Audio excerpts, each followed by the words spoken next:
तो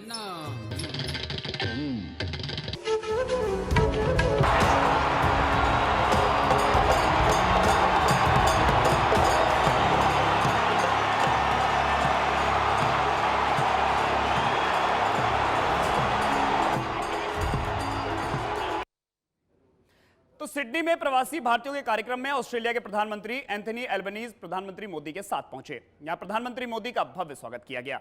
प्रवासी भारतीयों से लेकर ऑस्ट्रेलिया के प्रधानमंत्री एंथनी तक मोदी के मुरीद दिखाई दिए। हर कोई मोदी की एक झलक पाने को बेताब था। विदेशी धरा पर जब मोदी की एंट्री हुई तो इंडिया का शोर देखने लायक था, या यूं कहें कि ऑस्ट्रेलिया भी मोदीमय हो गया। देखिए हमारी खास report.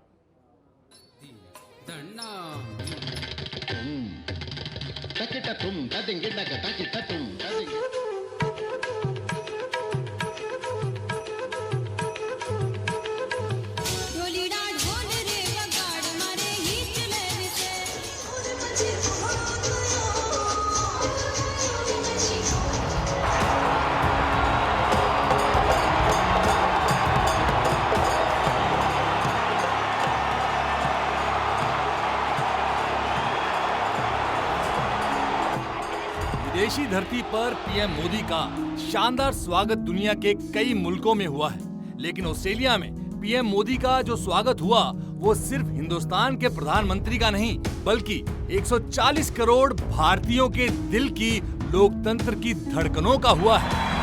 Prime Minister Modi is the boss.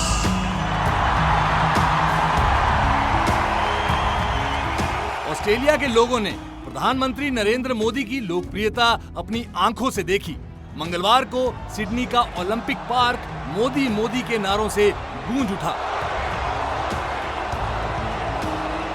PM Modi ने यहां पर 20,000 से ज्यादा भारतवंशियों को संबोधित किया। नमस्ते ऑस्ट्रेलिया।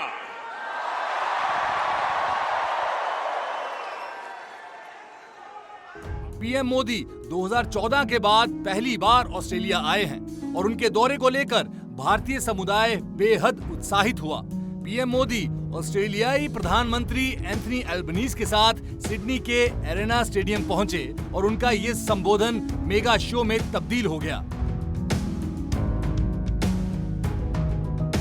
इस दौरान भारत माता की जय, गणपति बप्पा मोरया और मोदी मोदी के जमकर नारे लगे। यहाँ सांस्कृतिक और रंगारंग कार्यक्रमों के जरिए पीएम का स्वागत किया गया। स्वागत में सिडनी में एयरक्राफ्ट की मदद से आसमान में वेलकम मोदी लिखा गया, तो वहीं इससे पहले वैदिक मंत्रोच्चार के साथ पीएम मोदी का स्वागत किया गया। स्वागत के दौरान एक चीज जिसने सभी का ध्यान खींचा वो है ऑस्ट्रेलिया में मेहमानों के लिए किया जाने वाला पारंपरिक स्वागत, जिसे स्मोकिंग सेरेमनी कहते हैं। पीएम मोदी का इसी स्मोकिंग सेरेमनी से स्वागत किया गया। स्मोकिंग सेरेमनी के दौरान पीएम मोदी ऑस्ट्रेलियाई पीएम एल्बनीज के साथ स्थानीय पौधों की पत्तियों का धुआं लेते नजर आए। आखिर क्या है smoking ceremony? Smoking ceremony Australia का एक पारंपरिक रिवाज है जिसमें स्थानीय पौधों की पत्तियों से धुआं किया जाता है। इस हर्बल धुएं को लेकर ऐसी मान्यता है कि इससे आध्यात्मिक और शारीरिक शुद्धि होती है। ऐसी मान्यता है कि स्मोकिंग सेरेमनी से बुरी आत्माओं को दूर किया जा सकता है। पीएम मोदी जहां भी जाते हैं, आम लोगों से लेकर नेता पीएम मोदी के मुरीद हो जाते हैं। अब पीएम मोदी का ऑस्ट्रेलिया दौरा उनके बढ़ती लोकप्रियता का सबसे बड़ा उदाहरण है और ये दिखाता है कि भारत में उनसे बड़ा नेता नहीं हुआ है जिसे ग्लोबल लेवल पर इतनी प्रसिद्धि मिली है। तो सिडनी में भारत की खूब जय जयकार हुई। यहां प्रधानमंत्री मोदी ने लगभग 20,000 से ज्यादा प्रवासी भारतीयों को संबोधित किया। इस दौरान प्रधानमंत्री मोदी ने सिडनी में कूटनीति की पिच पर क्रिकेट का ऐसा सिक्सर जड़ा कि भारतीयों में विपक्षियों से लेकर भारत विरोधी देश तक हिल गए। देखिए रिपोर्ट। स्टेडियम में मोदी मोदी के नारे और फिर मोदी का नमस्ते ऑस्ट्रेलिया और Modi is the boss. Prime Minister Modi is the boss. Bharat माता की जय, वंदे मातरम और मोदी मोदी के नारे, ये नजारा था ऑस्ट्रेलिया के सिडनी में ओलंपिक स्टेडियम का, जहां पीएम मोदी ने 20,000 से ज्यादा भारतवंशियों को संबोधित किया। आप जब भी भारत आए अपने साथ कोई न कोई ऑस्ट्रेलियाई मित्र और उनके परिवार को भी साथ लेकर के आए।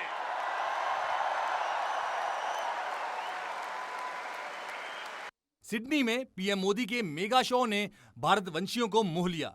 हर कोई पीएम मोदी की झलक पाने के लिए बेताब हो गया। इस दौरान ऑस्ट्रेलिया के प्रधानमंत्री एल्बनीज की प्रधानमंत्री मोदी के साथ मजबूत बॉन्डिंग दिखी। पीएम मोदी की लोकप्रियता देख एल्बनीज उनके कायल हो गए। नरेंद्र मोदी ने यहां दोनों देशों के संबंधों को समझाया तो भारतीय खाने का जमकर जिक्र किया। साथियों, ऑस्ट्रेलिया के लोग, यहां के निवासी इतने विशाल हृदय के हैं, दिल के इतने अच्छे और सच्चे हैं कि भारत की इस विविधता को खुले दिल से स्वीकारते हैं।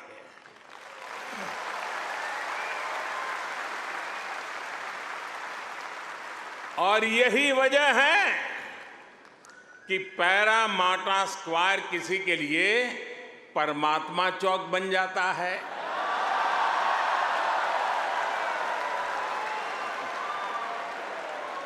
विक्रम स्ट्रीट भी विक्रम स्ट्रीट के रूप में मशहूर हो जाती है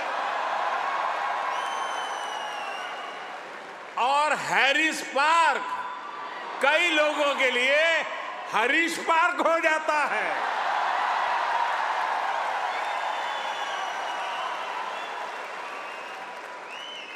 वैसे मैंने सुना है कि हैरिस पार्क में चटका की चाट,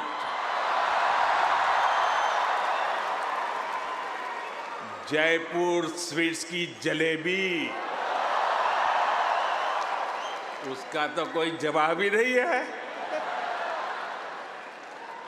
मेरी आप सबसे रिक्वेस्ट है, आप लोग कभी मेरे मित्र पीएम एल्बनीज़ को भी वहां जरूर ले जाइएगा। और साथियों, जब खाने की बात चली है और चाट की बात चली है तो लखनऊ का नाम आना भी स्वाभाविक ही है। मैंने सुना है सिडनी के पास लखनऊ नाम की जगह भी है, लेकिन मुझे पता नहीं वहां भी चाट मिलती है क्या। अच्छा, यहां भी तो शायद दिल्ली के पास वाले लखनऊ के लोग होंगे ही होंगे, है क्या? वाह, वाकई Delhi street, Bombay street, Kashmir Avenue, Malabar Avenue जैसी कितनी ही सड़कें यहां ऑस्ट्रेलिया में आपको भारत से जोड़े रखती है। पीएम मोदी ने अपने संबोधन में दिल्ली से लेकर जयपुर तक के खाने का जिक्र किया, अपने 2014 वाले वादे की याद दिलाई। पीएम मोदी ने यहां CDE पर आधारित भारत ऑस्ट्रेलिया के संबंध को बताया। उन्होंने भारत और ऑस्ट्रेलिया का कनेक्शन वहां मौजूद लोगों को समझाया। साथियों, एक समय था जब कहा जाता था कि भारत ऑस्ट्रेलिया के संबंधों को 3C डिफाइन करते हैं, ऐसा पहले कहा जाता था। ये कौन से 3C हैं? कॉमनवेल्थ, क्रिकेट और करी।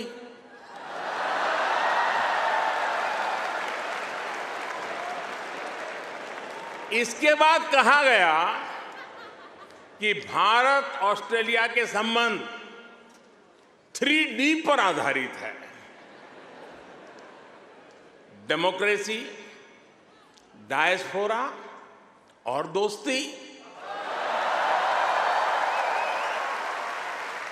कुछ लोगों ने यह भी कहा कि भारत ऑस्ट्रेलिया के संबंध 3E पर आधारित है। एनर्जी, इकोनॉमी और एजुकेशन। यानी कभी C, कभी D, कभी E। अलग अलग कालखंड में ये बात संभवतः सही भी रही है, लेकिन भारत और ऑस्ट्रेलिया के ऐतिहासिक संबंधों का विस्तार इससे कहीं ज्यादा बड़ा है। और जानते हैं, इन सारे संबंधों का सबसे बड़ा आधार क्या है? जानते हैं?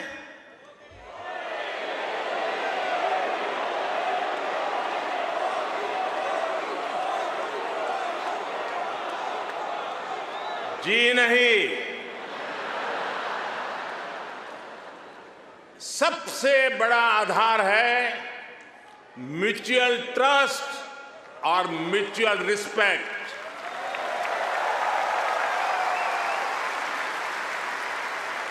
ये म्यूचुअल ट्रस्ट और म्यूचुअल रिस्पेक्ट सिर्फ भारत ऑस्ट्रेलिया के डिप्लोमेटिक रिश्तों से विकसित नहीं हुआ है। इसकी असली वजह है, इसकी असली ताकत है आप ऑस्ट्रेलिया में रहने वाले हर एक भारतीय। पीएम मोदी यहां पर क्रिकेट की पिच से कूटनीति को साधते नजर आए तो पीएम मोदी ने भारत की उपलब्धियां गिनाई। आज दुनिया की सबसे बड़ी और सबसे युवा टैलेंट फैक्ट्री जिस देश में है वो है।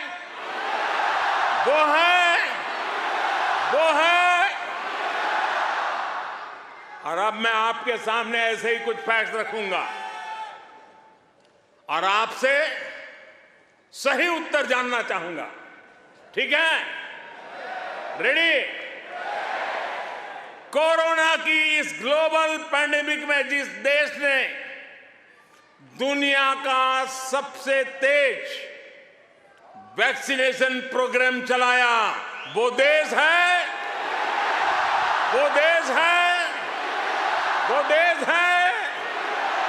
आज जो देश दुनिया की फास्टेस्ट ग्रोइंग लार्ज इकोनॉमी है वो है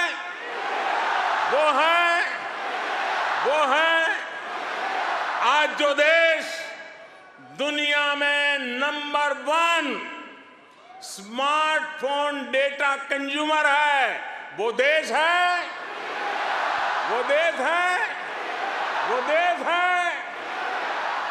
आज जो देश फिनटेक एडॉप्शन रेट में नंबर 1 है वो देश है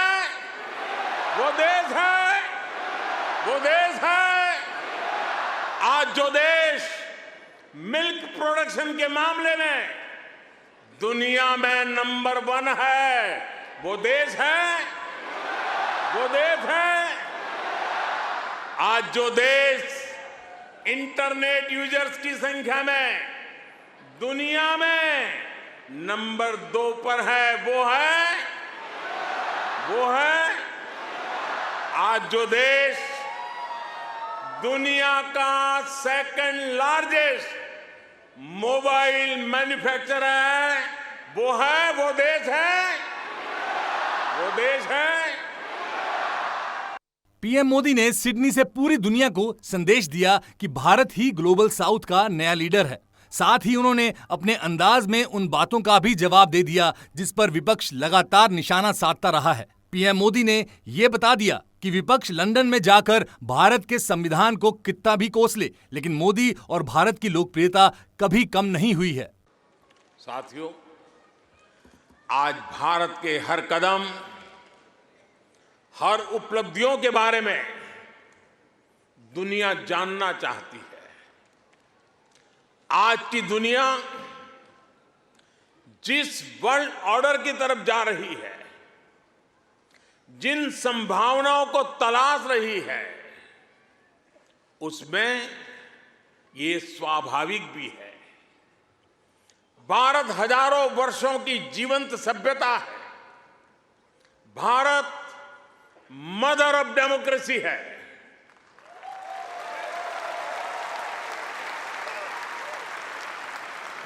हमने समय के अनुसार खुद को ढाला है, लेकिन अपने मूल सिद्धांतों पर, फंडामेंटल्स पर हमेशा टिके रहे हैं। हम राष्ट्र को भी एक परिवार के रूप में देखते हैं और विश्व को भी एक परिवार मानते हैं, वसुधैव कुटुंबकम। और इसलिए जब भारत अपनी G20 प्रेसिडेंसी की थीम तय करता है तो कहता है अपने आदर्शों को जीने का उसका स्वभाव देखिए। G20 प्रेसिडेंसी में भारत कहता है one earth, one family, one future.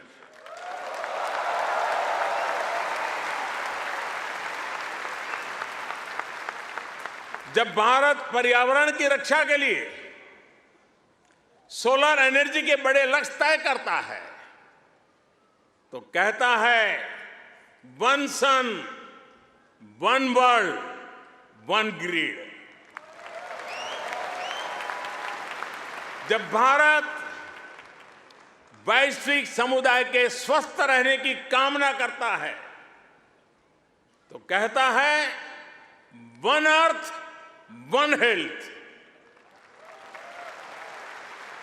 Bharat वो देश है जिसने कोरोना के संकट में दुनिया के 150 से ज्यादा देशों को उस संकट की घड़ी में दवाइयां भेजी।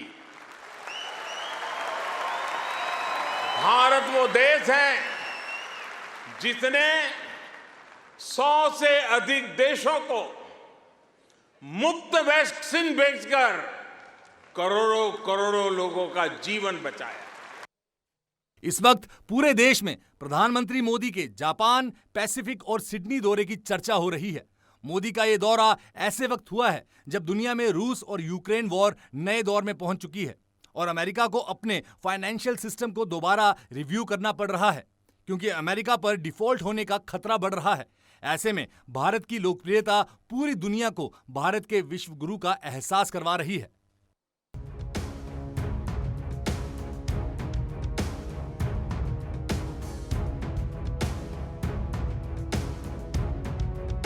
भारत एक बार फिर से विश्व गुरु बनने की राह पर आगे बढ़ रहा है और प्रधानमंत्री मोदी की लोकप्रियता दुनिया में हर दिन बढ़ती जा रही है। दुनिया के अलग अलग कोने से आई ये तस्वीरें मोदी की लोकप्रियता बता रही हैं। भारत पिछले कुछ सालों में खुद को दुनिया के मंच पर ग्लोबल साउथ की आवाज बनाने की कोशिश कर रहा है और दुनिया प्रधानमंत्री मोदी को ग्लोबल साउथ का नया लीडर भी मान रही है। आज के समय में G20 की अध्यक्षता भारत के पास है। ऐसे में उसके पास मौका है कि वो G20 की अध्यक्षता के दौरान ग्लोबल साउथ में अपने प्रभाव को बढ़ाए और खुद को लीडर के रूप में पेश करे। आइए अब आपको बताते हैं क्या है ग्लोबल साउथ। आर्थिक और सामाजिक विकास के आधार पर दुनिया को दो हिस्सों में बांटा गया है। एक है ग्लोबल नॉर्थ और दूसरा ग्लोबल साउथ।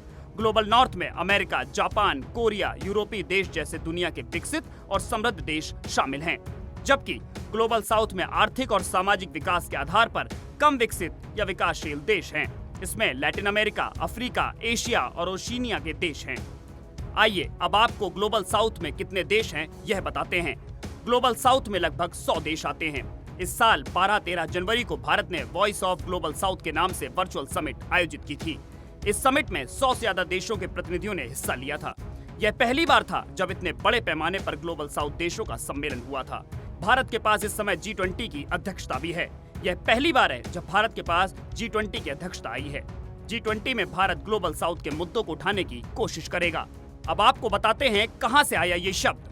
ग्लोबल साउथ शब्द का पहली बार 1969 में अमेरिकी राजनीतिक विज्ञानी कार्ल ओतेस्बी ने इस्तेमाल किया था।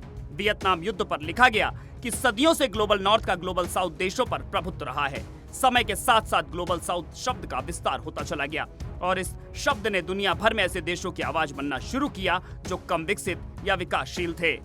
अब आपको बताते हैं ग्लोबल साउथ और ग्लोबल नॉर्थ में अंतर क्या है। ग्लोबल साउथ और ग्लोबल नॉर्थ का इस्तेमाल सामाजिक, आर्थिक और राजनीतिक आधार पर दुनिया के देशों का बंटवारा करने के लिए किया जाता है। ग्लोबल साउथ में विकासशील या कम विकसित देश हैं जिन्हें पहले तीसरी दुनिया या पूर्वी दुनिया कहा जाता था।